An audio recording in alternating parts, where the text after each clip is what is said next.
important trust in this republic. Let your blessings descend upon us here assembled, and grant that we treat and consider all matters that shall come under our deliberation in so just and faithful a manner as to promote your honor and glory, and to advance the peace, prosperity, and welfare of our county and of those whose interests you have committed to our church. Amen.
Clerk.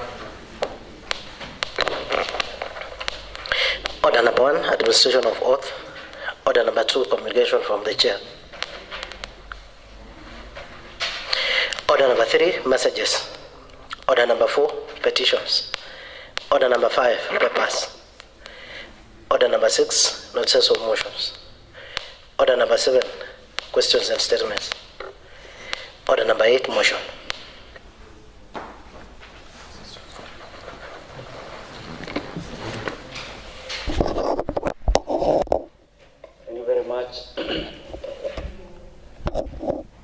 Mr. Speaker, Honorable Chopper, kindly proceed.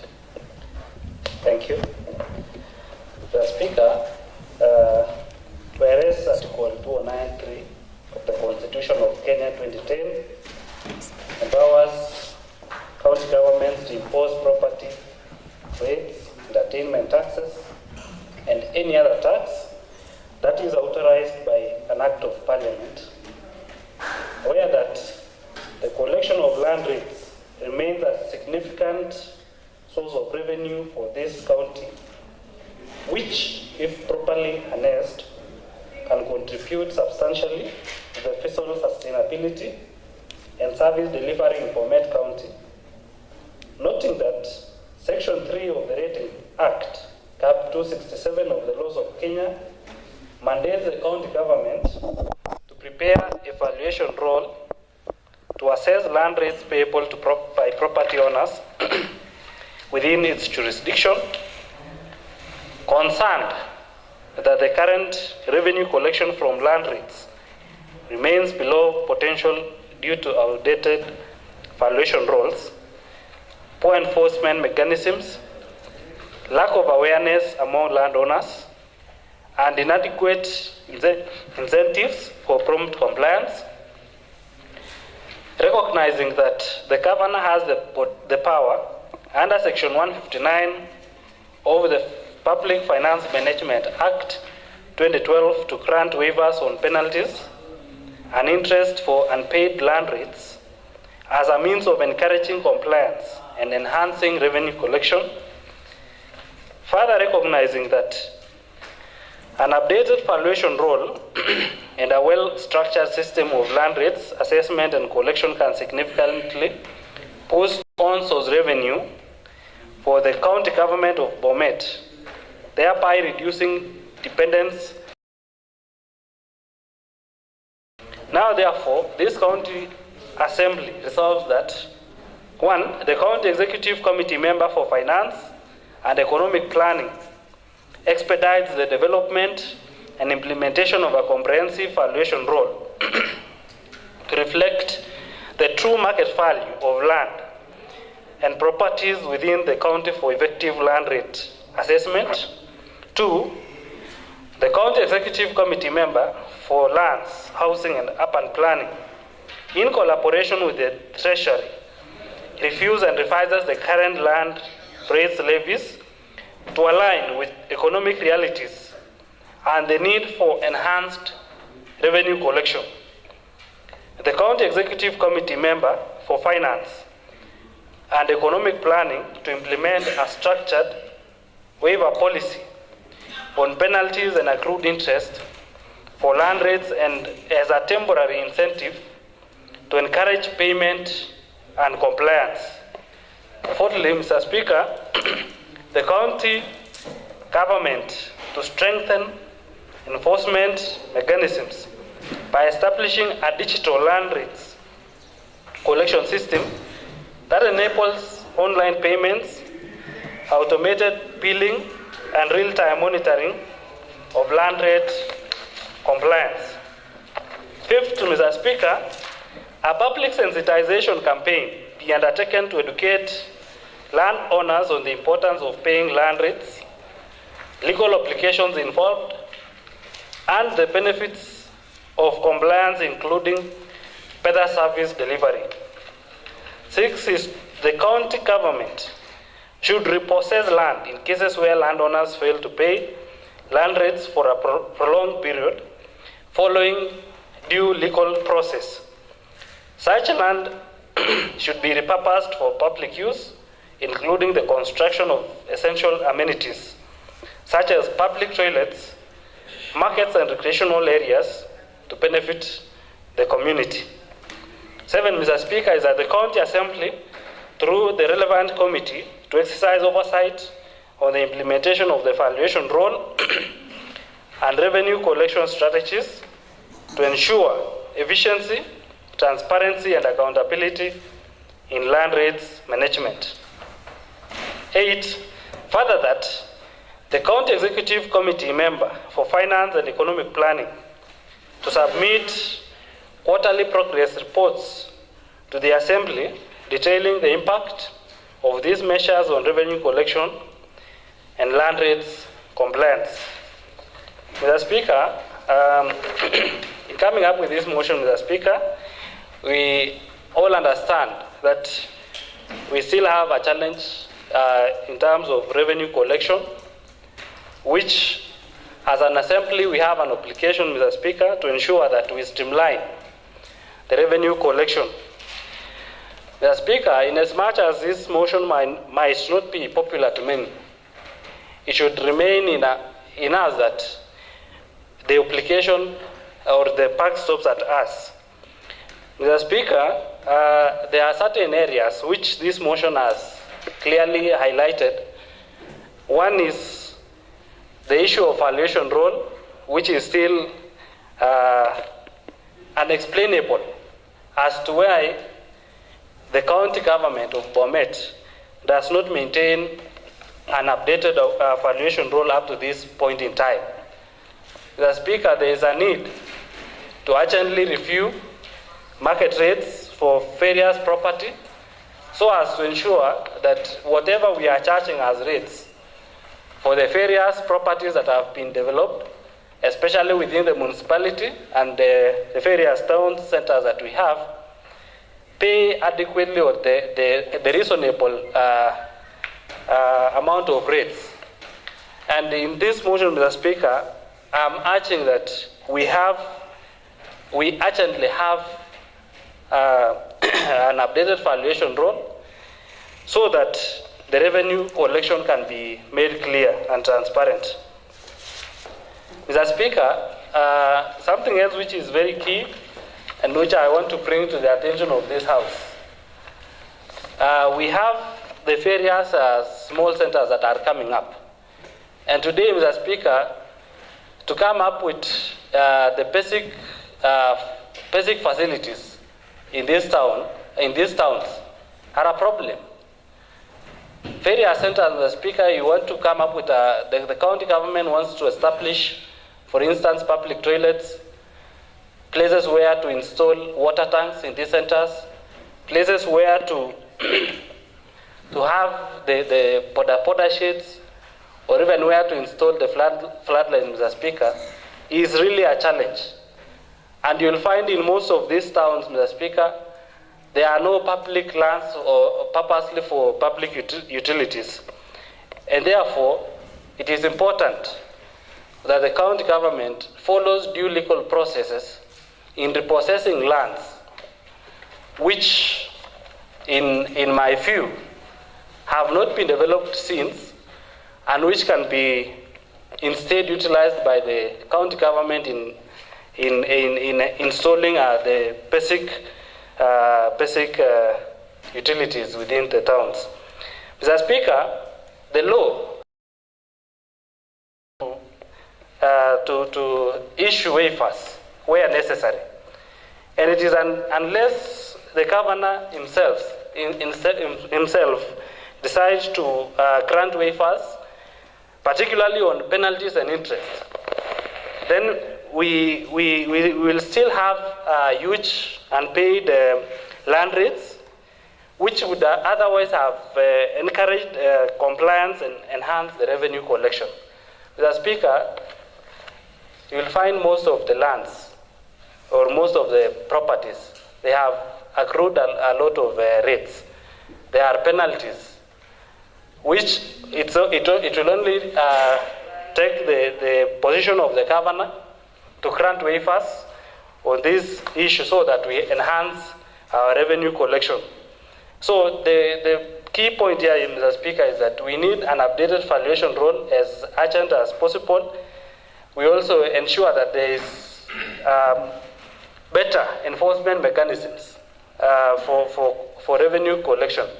But Mr. Speaker, I want to urge this House to support this motion so that it compels the relevant departments to ensure that this issue of rates is streamlined. Mr. Speaker, I'm also made to understand that various plots within our municipalities are still owned by private individuals. There is need to urgently change use so that we better raise more revenue. So, without further explanation, Mr. Speaker, I want to request Honorable Nathan Kibet to second this motion, as I also urge the members to support. Mr. Speaker, I thank you.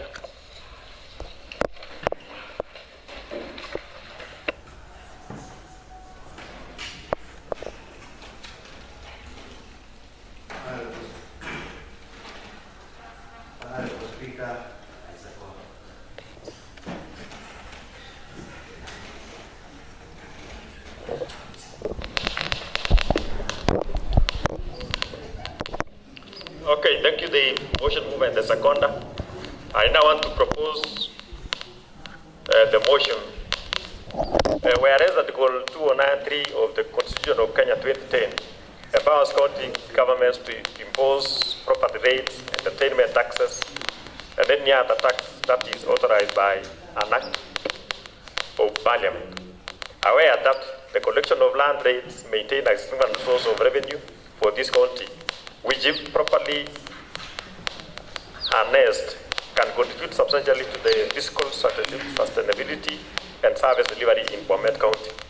Noting that Section 3 of the Rating Act, Cap 267 of the laws of Kenya mandates the county government to prepare a valuation roll to assess land rates payable by property within property owners within its jurisdiction. Concerned that the current revenue collection from the land rates remains below potential due to outdated valuation roll, poor enforcement mechanism, lack of awareness among landowners, and inadequate incentive for prompt compliance. Recognizing that the governor has the power under Section 159 of the Public Finance Management Act 2012 to grant waivers on penalties and interest for big land rates as a means of encouraging compliance and enhancing revenue collection. Further recognizing that an updated valuation role. Further recognizing that an updated valuation role and a well-structured system of land rate assessment and collection can significantly boost own-source revenue for the county government of Bomet, thereby reducing dependence on national government allocation. Now, therefore, this county assembly resolves that the county executive, the county executive committee member for finance and economic planning expedites the development and implementation of a comprehensive valuation role, market value of land and properties within the county, effective land rate assessment. 2, the county executive committee member for lands, housing, and urban planning, in collaboration with the county treasury, reviews and revises the current land rates levies to align with economic realities and the need for enhanced revenue collection. 3, the county executive committee member for finance and economic planning to implement a structured waiver policy on penalties and accrued interest for land rates as a temporary incentive to encourage payment and compliance. Number 4, the county government to strengthen enforcement mechanism by establishing a digital land rates collection system that enables online payments, automated billing, and real-time monitoring of land rates compliance. 5, a public sensitization campaign be undertaken to educate landowners on the importance of paying land rates, the legal obligation involved, and the benefits of compliance, including better service delivery. 6, the county government should repossess land in cases where landowners fail to pay land rates for a prolonged period, following due legal process. Such land should be repurposed for public use, including the construction of essential amenities such as public toilets, markets, and recreational areas to benefit the community. 7, the county assembly, through its relevant committee, to exercise oversight on the implementation of the valuation role and revenue collection strategies to ensure efficiency, transparency, and accountability in land rates management. 8, further, that the county executive committee member for finance and economic planning to submit quarterly progress report to the county assembly detailing the impact of these measures on revenue collection and land rates compliance. The floor is now ready for debate.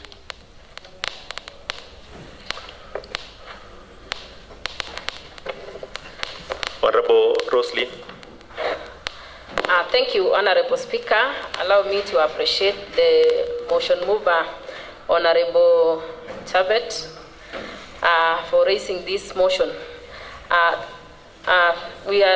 you are aware, Honorable Speaker, land rates is part of the on-source revenue for Bomet County, and we have been budgeting and giving out estimation yearly on how we can collect on-source revenue, but so unfortunately that we have never reached the estimated budget. So I believe having this policy, having this land rates valuation role will assist us a lot to get more money. I just want to say that our people, especially in Bomet, they have so many lands in plots, but most of them have not been paying the land rates. As you are aware, I feel that maybe there's something which is lacking, especially in the department.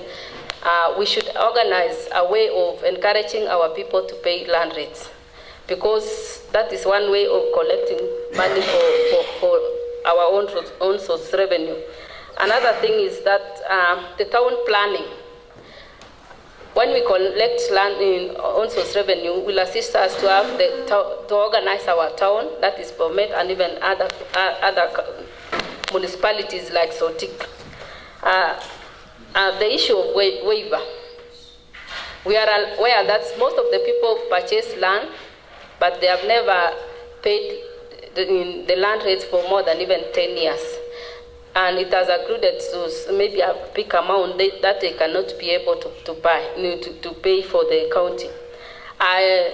As the way the motion mover said, we request the governor, because he has told the authority to waive for our people. But before waiving, there is need for coming up and or inviting all the owners of the lands so that they can agree that if they are given waiver for 1 year, they will consider paying the land rates for the county government. There is this also, there is penalties which has been given to the landowners.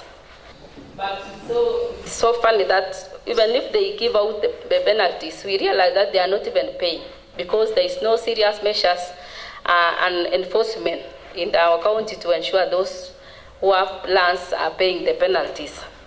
And finally, Honorable Speaker, is that some of the landowners do not have titles, they have allotments. There is need also to encourage them so that they can they can change their allotment to titles so that they can own the lands. Some of the landowners are deceased. We should also encourage the landowners or the family so that they can do succession early enough so that they can own their lands. And those who are not able to build, they can be encouraged so that they can sell the lands for other people who can be able to build those lands. Because we are aware that in Bomet County, most of the land are lying idle. But there are some people who can be able to build maybe industries and even in big shops or supermarkets. So we should encourage them so that they can give out for other people to build. Others, thank you so much, and I support the motion.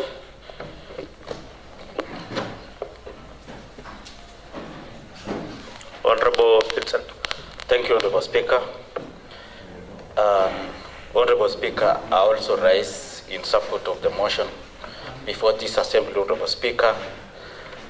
In matters of revenue, Honorable Speaker, Bomet County, Honorable Speaker, has been facing a lot of challenges, especially in implementation of the budget, Honorable Speaker, because the county executive member, that is the CC of Finance, has been forwarding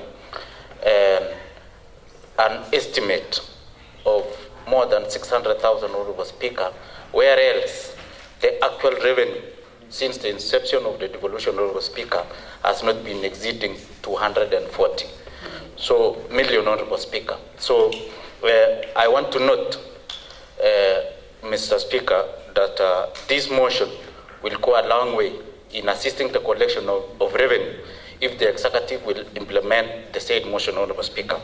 And the land rates in Bomet County, Honorable Speaker, has been faced with a lot of challenges, not because the members of the public has not been able to pay the land rates. But, Mr. Speaker, despite that, you have a shop in a center, like, for example, Sigor Town, Honorable Speaker. Sigor Town has been existing for many years without a public toilet, Honorable Speaker. How do you expect a member or someone in the shop, Honorable Speaker, to pay for the license, where else there are no facilities like the public toilet, Honorable Speaker? And His Excellency, the Governor, was there yesterday at Sigor Town, Honorable Speaker, and I want to note that he also had a challenge of going for the shelter, Honorable Speaker, because there was no toilet. He has to run to the bush because there is no public toilet. So I want to state that there are some things that need to be put in place first, like, for example, building of the public toilets.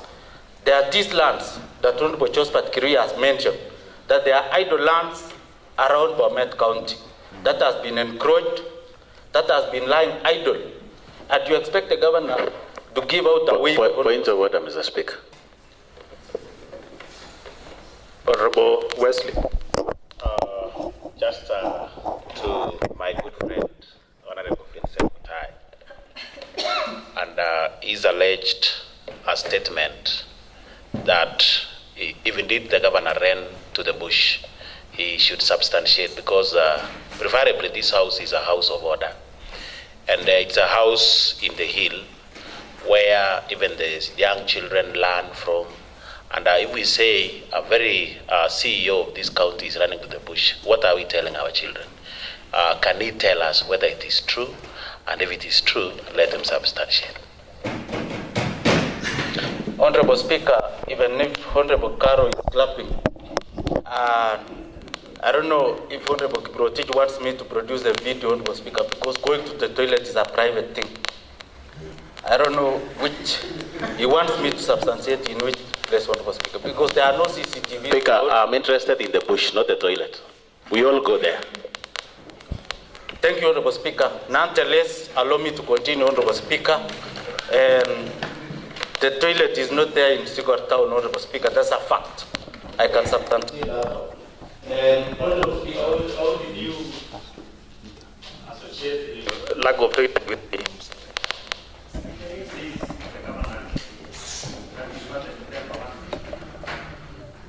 Honorable Speaker, I said you want me to produce the video of the governor going for a short call or what? Yes. Produce.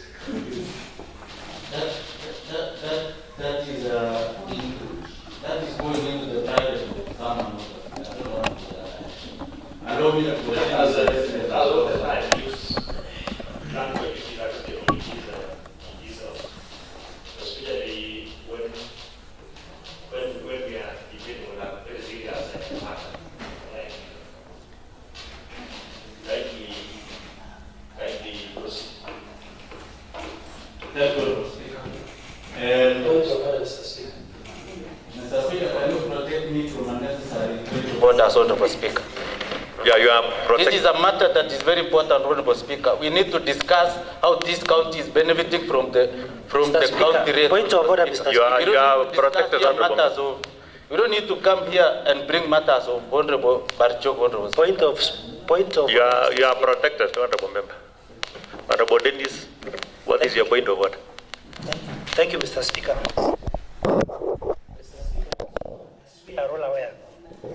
This is also procedures. Mr. Speaker, any allegations made in this house, Mr. Speaker, must be substantiated. If not, Mr. Speaker, the honorable member must withdraw and apologize, or else this house will be hot for all of us. Thank you, Mr. Speaker.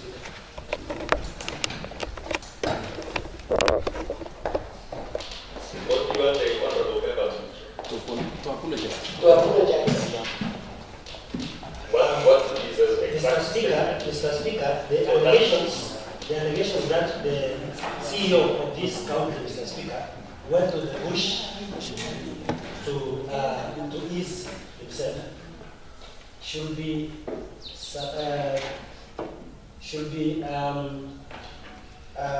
filed with facts, Mr. Speaker, not just an allegation, and that we can produce the video. We want to see that video, Mr. Speaker. We are very glad to see it. Thank you. Mr. Speaker, point of order. We were expecting, Mr. Speaker, that to give direction, especially to the member who is saying that he saw our governor going to the bush. I don't know whether he has been following the governor for how long, so that he will be seeing where the governor is going. Mr. Speaker, this is a serious matter that we should either apologize or give direction otherwise.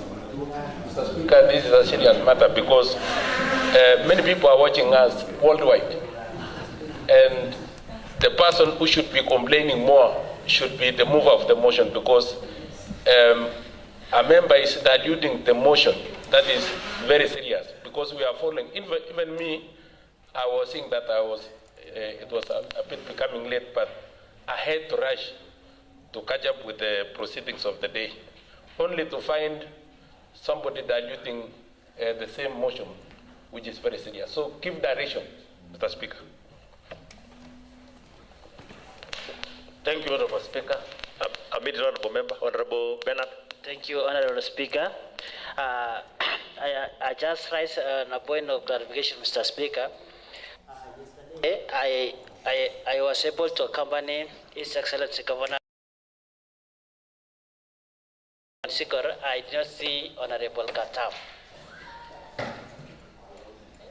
So I don't know how did Katam saw the governor going to short call. At the same time, yesterday at Sikor, Honorable His Excellency Governor was a busy man delivering development tour in Sikor, Mr. Speaker. Especially we were in Sikor Hospital and we attended town market where we are building a very modern market with a toilet, Mr. Speaker. So Honorable Katam need to apologize on behalf of this assembly. Otherwise, I am expecting you to give him some minutes outside, Mr. Speaker. Okay, Honorable Katam, when you mentioned Sikor, that is the point where you also brought the name of the governor. Kindly clarify. Thank you, Honorable Speaker. Before I apologize, I think my colleagues here have caught the eye of the boss. So I think they'll get something at the end of the day for protecting him. Point of order, Mr. Speaker. Allow me to apologize. Point of order, Mr. Speaker. Allow me to withdraw the Mr. statement Speaker, and point of order. I think it is enough for them, Honorable Speaker. The boss You has kept on deviating from my direction, Honorable Member, and referring to members that they'll be getting Point something. of order, Mr. Speaker. You know, those are allegations which Speaker, are not point of order. substantiated. Honorable Dennis. Yes, Mr. Speaker, the honorable member is trying to make this house look like a transactional house. Mr. Speaker, the honorable member should really apologize on the issue of Sigor and the CEO of this county. Number two, also apologize for making this house look like a transactional house. We are not getting anything from anybody, but we want anything that is said in this house, Mr. Speaker, to be fully substantiated. Thank you. Honorable Katam, Honorable Speaker, for the kindly clarify how you brought in the name of the governor when you mentioned Sikor and maybe lack of public toilet. Honorable Speaker. That is where's the point where you actually mentioned the governor. Allow me some minutes, Honorable Speaker, to withdraw the statement. But before I withdraw the statement, Honorable Speaker, there are some facts that remains with it, Honorable Speaker, that there is no public toilet in some of our urban centers. Mr. Speaker, for the interest of the motion that is waiting and that will help the residents of Bomet, Mr. Speaker, I withdraw the name of Barchok for the interest of my colleagues who are getting upset here. Thank you.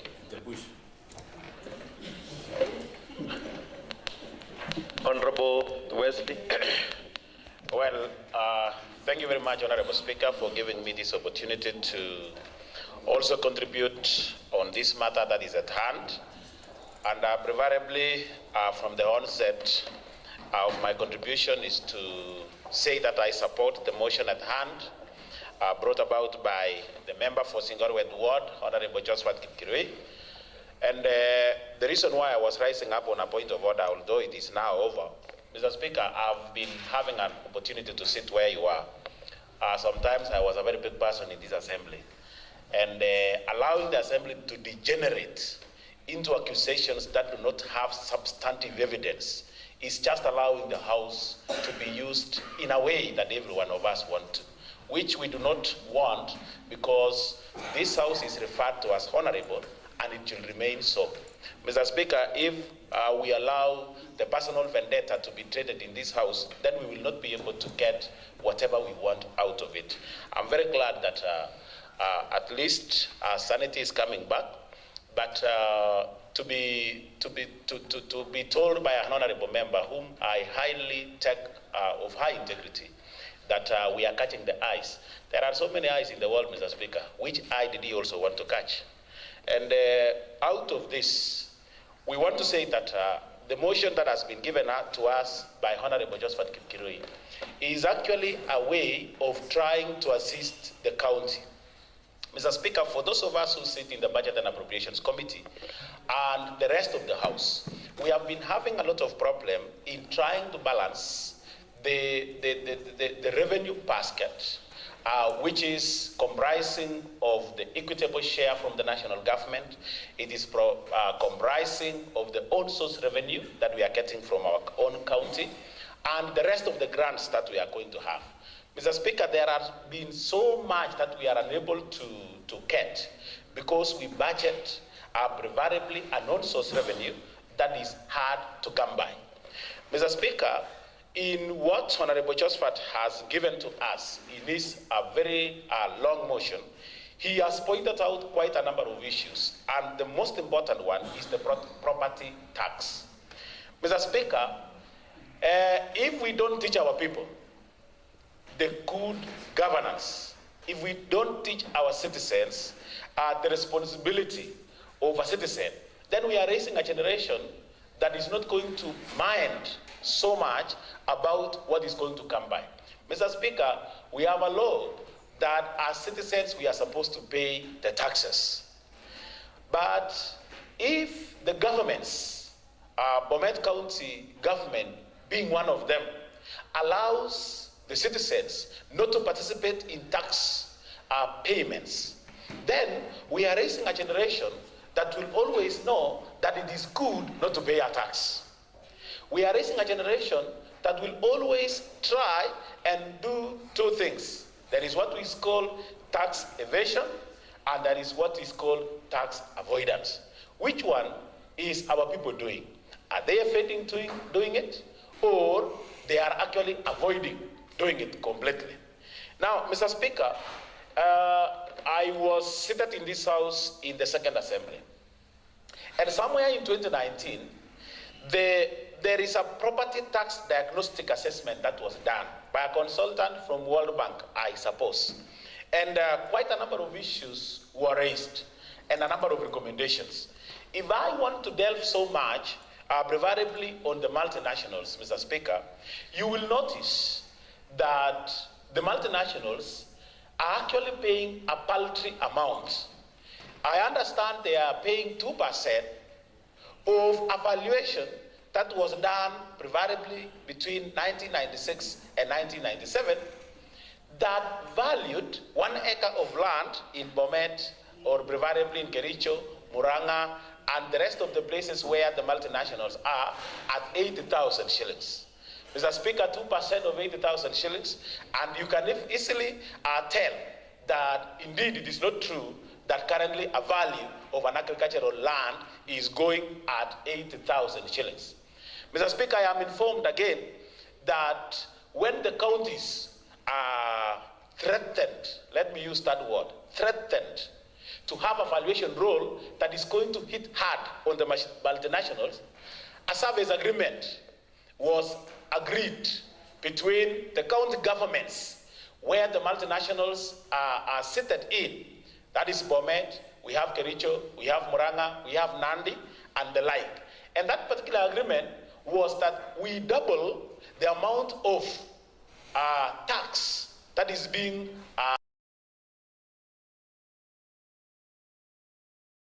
was only supposed to bring it to around 3,200 shillings.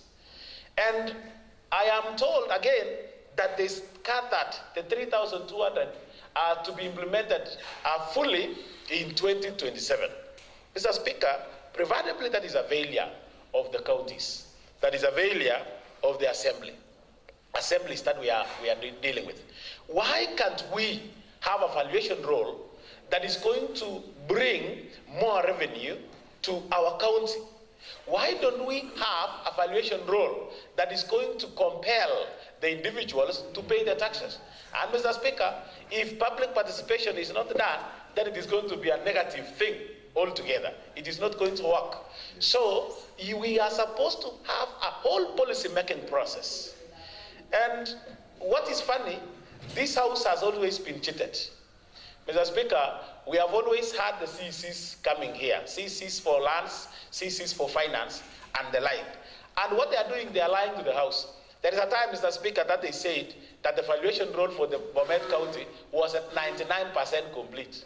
Well, if it was 99% 2 years ago, where is it now? Mr. Speaker, they went ahead and told us that there is even a day that they said they have sent the valuation rule to the assembly. And we were running up and down with the clerks at the table, asking them when was it tabled, only for us to realize that it has never come by. Mr. Speaker, we want to believe that the implementation status of this particular motion is going to happen. I still want to go back and advise the House that, Mr. Speaker, preferably check on the invention of what a committee that was in this particular assembly that was referred to as the implementation committee. Honorable Philip, Honorable Charles Langat, and Honorable Robert Langat are very aware of this. Mr. Speaker, why don't we change the standing order so that we have an implementation committee? This motion that has been brought by Honorable Josephat Kipkirui, who will follow it? Who will check its implementation status? Who will report back to the House? So, Mr. Speaker, I think it was an oversight for that particular committee to be removed, owing to the fact that we have several other issues that are supposed to be done.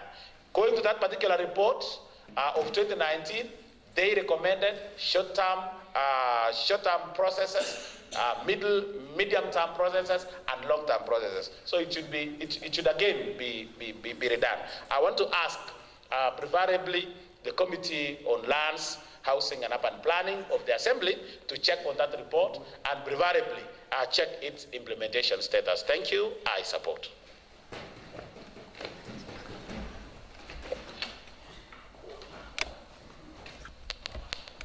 Honorable Philip, your mic is on. Thank you, Chair, for this opportunity. I stand to support the motion brought by Honorable Chapet. Honorable Speaker, this motion is very good, especially in our county of Bomet, part of revenue. Honorable Speaker, this is a long process. This motion is remind CEC in charge of finance and urban planning to create a policies for this implementation, especially CEC in charge of finance, to create a policies, to go for public participation, and to go for the procedures to follow to create a policies, Honorable Speaker. I hope these members to follow up CEC in charge of finance to bring us the policies and bring us to this county assembly to pass again as a full policies to implement by CEC in charge of finance and CEC in charge of lands and urban planning, Honorable Speaker. Thank you, Honorable Speaker.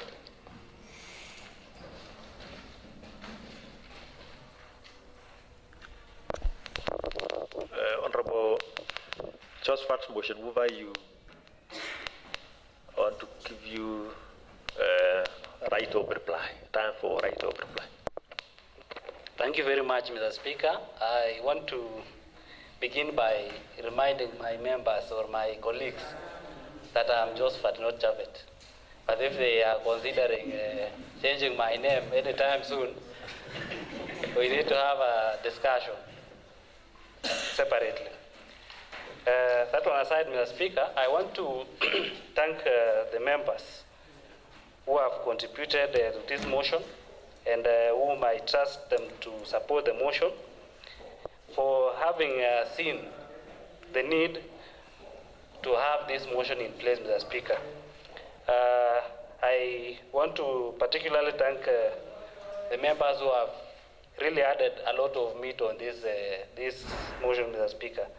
Realize we need to create a solution, not always to complain, Mr. Speaker. I stated that much as this motion might not be popular, we need to support it so that we offer solution to some impending problem that we can foresee. Mr. Speaker, coming to what Honorable Kiprotich has mentioned on the issue of multinationals, I think, unlike other counties, look at Narok, Mr. Speaker. They have the Masai Mara National Reserve, which is earning them huge revenue. Mr. Speaker, a huge percentage of this county is covered by teams, as Speaker, owned by the multinationals. Unless a review is done on the rates and the valuation, then we are likely to stay for a very longer period of time without the reasonable revenue. Mr. Speaker, I want to particularly single out the committee that is oversighting the CEC in charge of finance, that it should come out very clear as to why we don't have valuation role up to this point in time. It is untaught, and there is clearly a lack of understanding on why we don't have an updated valuation role. Year in, year out, we have been budgeting for a valuation role, and it is unfortunate that we don't have up to this point in time. Lastly, Mr. Speaker, is to remind that there is also something I'm reminded of, the need for the members of the public to understand that paying taxes is an obligation, is a civic duty, which even the Bible in the book of Matthew 22, Mr. Speaker, says, give to Caesar what belongs to Caesar. And we need to be champions in explaining to the public the importance of paying these taxes. And unless it is reflected in development, Mr. Speaker, we are likely to come up with a generation that does not obey this biblical law. Mr. Speaker, I want to rest my case while again offering my biggest gratitude to the members for the good support to this motion. Thank you very much. Okay, thank you. I now want to put the question that whereas Article 209(3) of the Constitution of Kenya 2010 empowers county government to impose property rates, entertainment rates, and many other taxes that is authorized by an act of parliament. Aware that the collection of land rates remains a significant source of revenue for this county, which, if properly harnessed, can contribute substantially to the fiscal sustainability and service delivery in Bomet County. Noting that Section 3 of the Rating Act, Cap 267 of the laws of Kenya, mandates the county government to prepare a valuation roll to assess land rates payable by property owners within its jurisdiction. Concerned that the current revenue collection from land rates remains below potential due to outdated valuation rolls, poor enforcement mechanism, lack of awareness among landowners, and inadequate incentive for prompt compliance. Recognizing that the governor has the power under Section 159 of the Public Finance Management Act 2012 to grant waivers on penalties and interest for unpaid land rates as a means of encouraging compliance and enhancing revenue collection. Further recognizing that an updated valuation roll and a well-structured system of land rates assessment and collection can significantly boost own source revenue for the county government of Bomet, thereby reducing dependence on national government allocation. Now, therefore, this county assembly resolves that 1.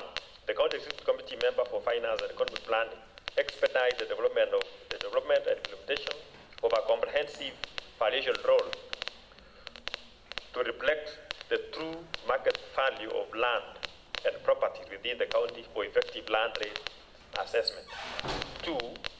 The county executive committee member for land, housing, and urban planning, in collaboration with the county treasury, reviews and revises the current land rates levies to align with economic realities and the need to enhance revenue collection. 3. The county executive committee member for finance and economic planning to implement a structured waiver policy on penalties and accrued interest for land rates as a temporary incentive to encourage payment and compliance. 4, the county government to strengthen enforcement mechanism by establishing a digital land rates collection system that enables online payment, automated billing, and real-time monitoring of land rate compliance.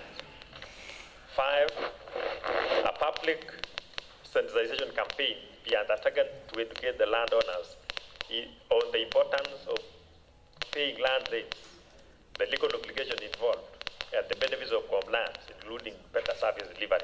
6, the county government should repossess land in cases where landowners fail to pay land rates for a prolonged period following due legal process.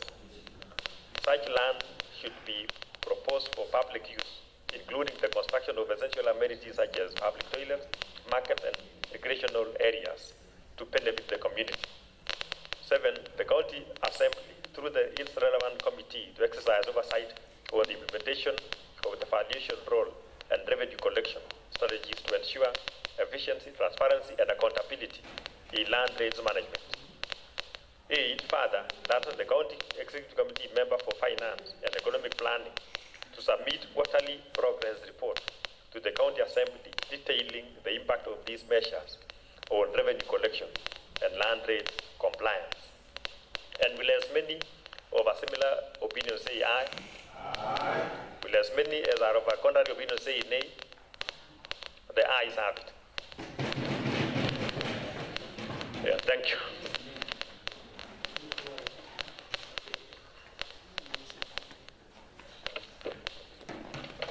Majority Leader. Honourable Speaker, I beg to move the following procedural motion that notwithstanding the resolution made on 11 March 2025 at 2:30 p.m. approving the County Assembly Calendar Regular Session 2025 and pursuant to Standing Order 28-4, this County Assembly resolves to alter its calendar so as to adjourn now until Thursday 3rd April 2025 at 2:30 p.m. and that the calendar of the 4th session, regular session 2025, be amended accordingly. Honourable Speaker, yesterday this House passed a very important policy, that is comprehensive eye policy, which went through yesterday, and today launching of the same is going to be done in our county. And through the communication from the chair yesterday, we were invited to attend the same. I therefore beg this House that we adjourn until tomorrow 2:30 so that we attend the function. I therefore beg this House to approve, and before that I call upon Honourable Catherine to second. Thank you, Mr. Speaker. Thank you, Honourable Speaker. I'm rising to second the adjournment motion that has been moved in by Majority Leader. Honourable Speaker, yesterday we passed a very important policy which needs us to attend for the launch today, Honourable Speaker. Honourable Speaker, I second. Thank you.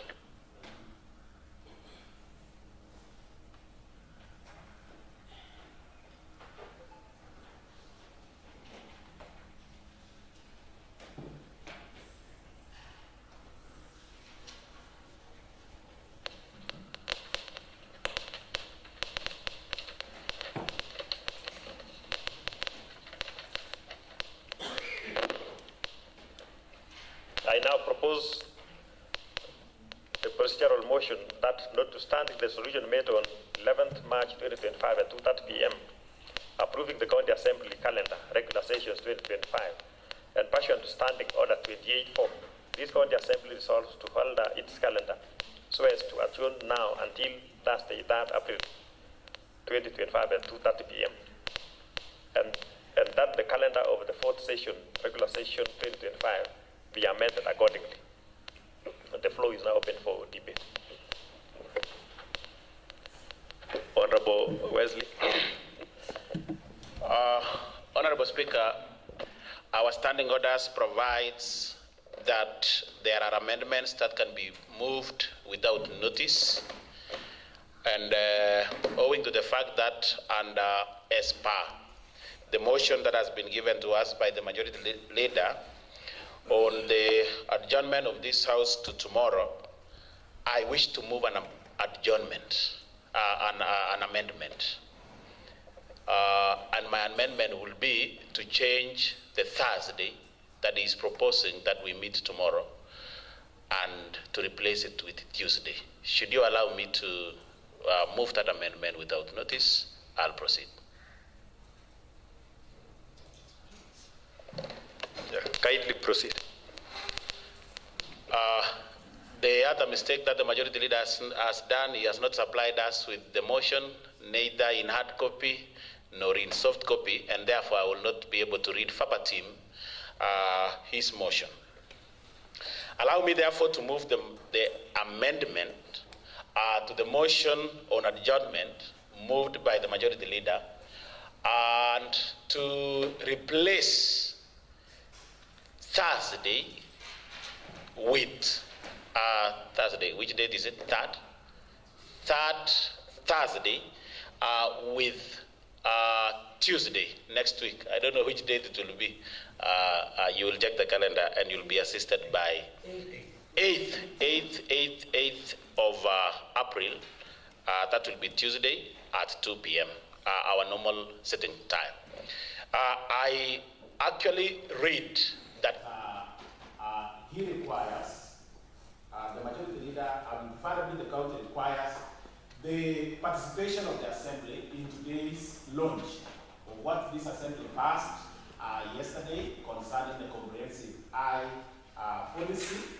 And Mr. Speaker, you will also notice that tomorrow, one of our honorable members in this house, we are aware that the Honorable Chief Whip lost his dear mother. And it would be very prudent for us not to sit tomorrow.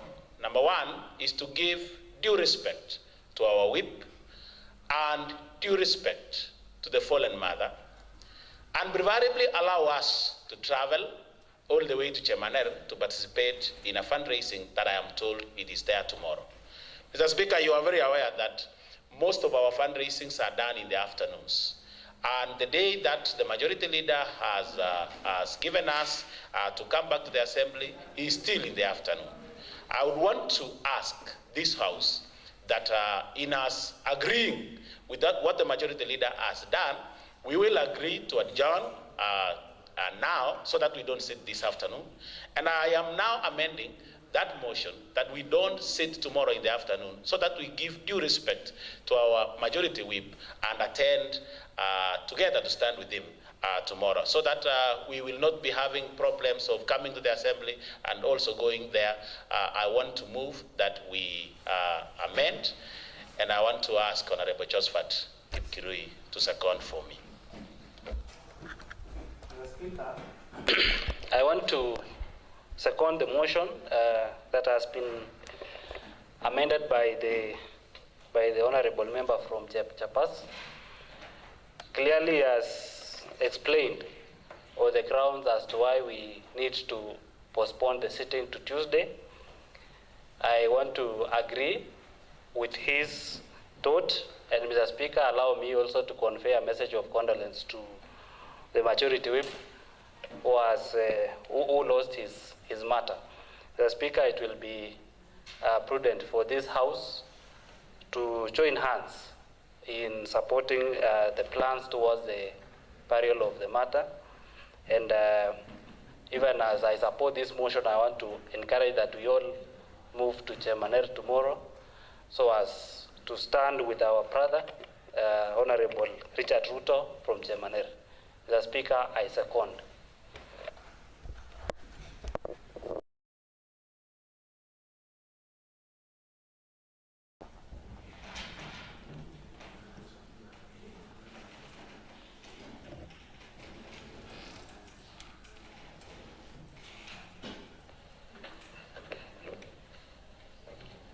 Okay, thank you. Honorable members, I now propose the procedural motion as amended, that notwithstanding the resolution made on 11th March 2025 at 2:30 p.m. approving the County Assembly calendar regular session 2025, and pursuant to Standing Order 28 for this County Assembly resolves to alter its calendar so as to adjourn now until Tuesday, 8th April 2025 at 2:30 p.m. as amended, and that the calendar of the fourth session, regular session 2025, be amended accordingly. So the floor is now open for debate.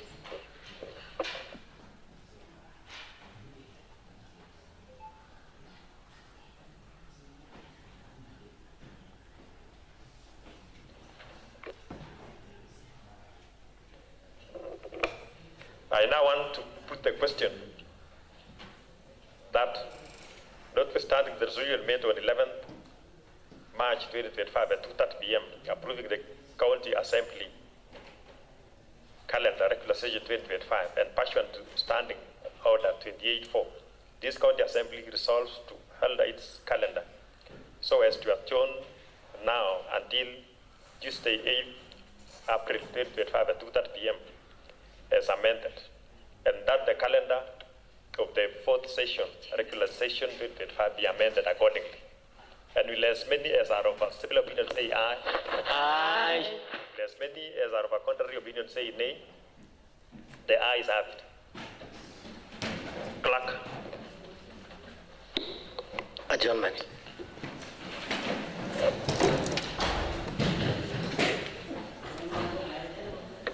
This sitting is now adjourned to Tuesday, 8th April 2025 at 2:30 p.m.